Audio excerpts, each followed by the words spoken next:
Good morning sa lahat. Ito yung tanim ko pong hindi naman patola, parang cucumber gourd.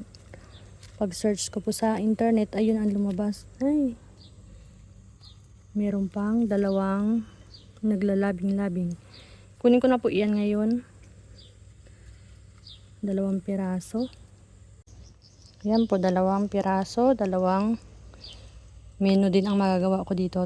Ganito po yung maaani kapag masipag lang magtanim. Marami pa po doong mga kamatis, oh. At ayan, may pahabol pang 1 pirasong paprika.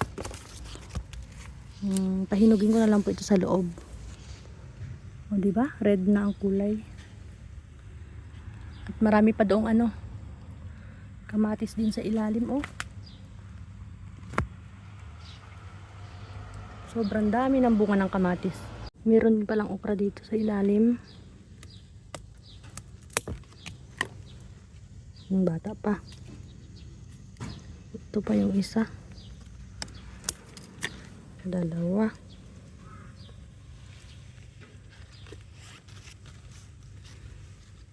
Ayan ang mga naani ko po, oh. Okra. Saka yung 2. Ayan, tingnan niyo po, sariwang sariwa.